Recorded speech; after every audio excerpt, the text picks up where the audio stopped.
Kia ora and welcome to a lesson on Cambridge Mathematics P2 and P3 Quotient Rule. Today we're going to look at how you use the quotient rule and how you can simplify your answers after using the quotient rule. So the first thing to know is what the quotient rule is and why we use it.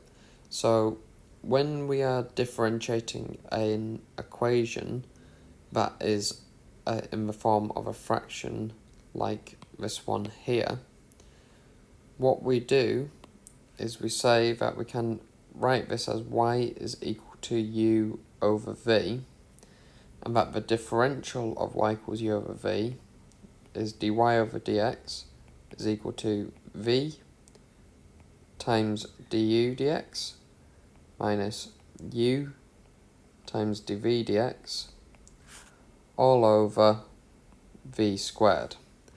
Okay, there's a proof to this, why this has to go this way, which you can look up. But basically you just need to know this process. So when I look at this equation here, I'm going to call the top u and the bottom v.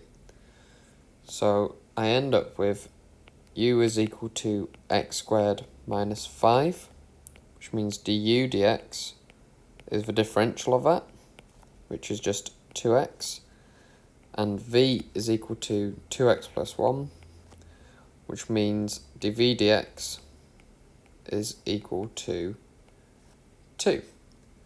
Okay, and any other rules that you may need to apply, such as the chain rule, you still need to apply through this method. So if u was a bracket with a power, you'd still need to use a chain rule on that. So every other differentiation rule that you know still applies here. Okay, now it's just about piecing this back together. So your final answer for dy by dx unsimplified would be your v times your du dx, so that's 2x plus 1 is v, times du dx, which is 2x, minus your u, which was x squared minus 5, times your dv dx, which is just 2, and that is all over v squared, which is 2x plus 1 squared. Okay. The next part is just to simplify this. So expand out your brackets at the top. Again, your 4x squared plus 2x minus 2x squared plus 10 all over 2x plus 1 squared. And then collecting the like terms to get 2x squared plus 2x plus 10 over 2x plus 1 squared. And I would be tempted to leave it here. However, you can still factorise this. Slightly unnecessary, but it could help with the potential to cancel things out later. However, this won't cancel out anything. So 2x squared plus, sorry, not plus 2x, plus x plus 5 all over 2x plus 1 squared. Okay, so the only reason we factorise out is to see if anything will cancel, but in this case nothing will cancel. Okay, now let's have a look at another example. So this time we've got y is equal to x plus 2 all cubed over root x minus 1. So the first step is to say what your u and your v are. So u is x plus 2 cubed, and v is root x minus 1, which I'm going to write as x minus 1 to power half, so that I can differentiate it. Now, du dx, as I said earlier, you just apply the chain rule, so the differential of the inside of the bracket would be 1, so I've got no multiplier from that. However, multiply just by the power take 1 off the power. Same with over here, we've got v as x minus 1 to the half. The chain rule would apply here, but again, the inside of this bracket is just going to equal 1, so that's not going to really affect anything, so this becomes a half times x minus 1 to power minus half. Okay, now it's about combining this into a single fraction. So we have dy by dx is equal to v, which is x minus 1 to the half, times by v du dx, which is 3 lots of x plus 2 squared, minus u, which is x plus 2 cubed, times dv dx, which is half x minus 1 to power minus half, all over x minus 1 to power half squared. Okay, so again, this is now about simplifying down what we can. So this fraction will become 3 lots of x plus 2 squared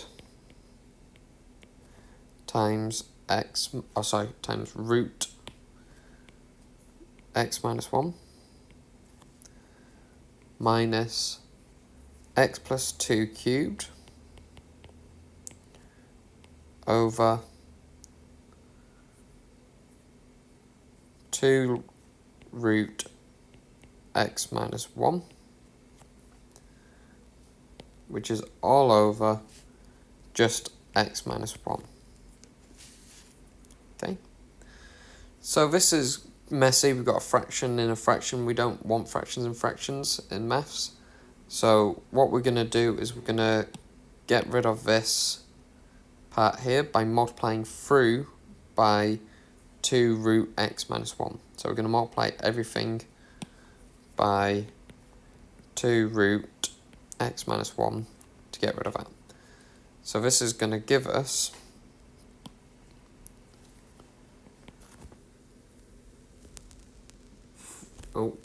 this is going to give us 3 lots of x plus 2 squared root x minus 1 times 2 root x minus 1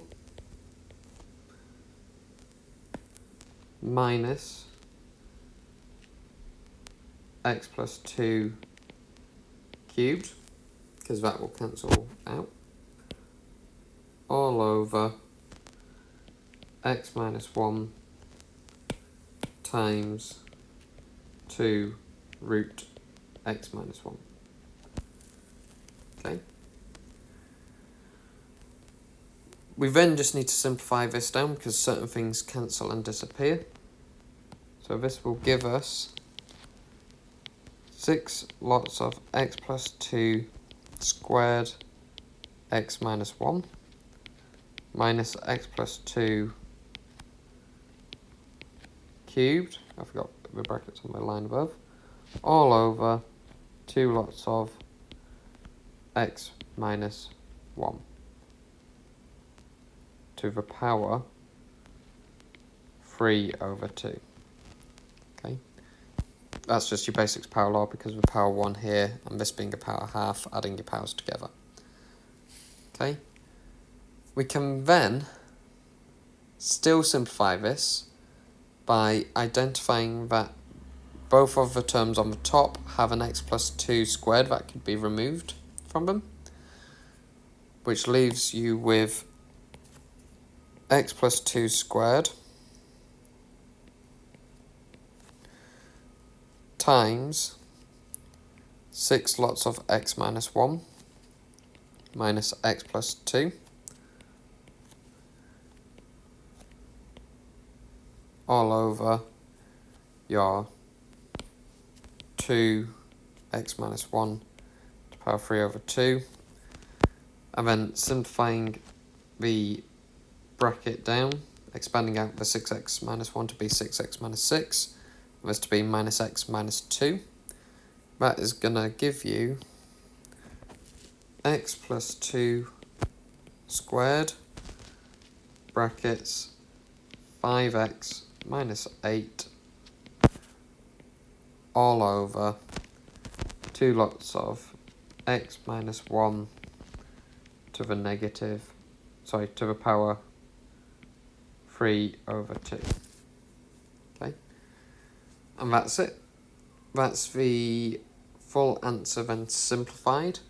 Admittedly, if you just try and find a specific point, the simplified version isn't necessary to find the gradient at a point, or to use the gradient then to find the normal or the tangent and all that stuff. However, if you're wanting a fully simplified version of the equations differential, then you do need to go through and see what you can cancel out, get rid of the fractions, simplify it down to a point where you can identify terms which you can remove from both cases to bring out, so that you can simplify down this. So there's a lot of rearranging here. Hopefully you can have a go at some questions yourself now. Thank you for watching, and I'll speak to you again soon.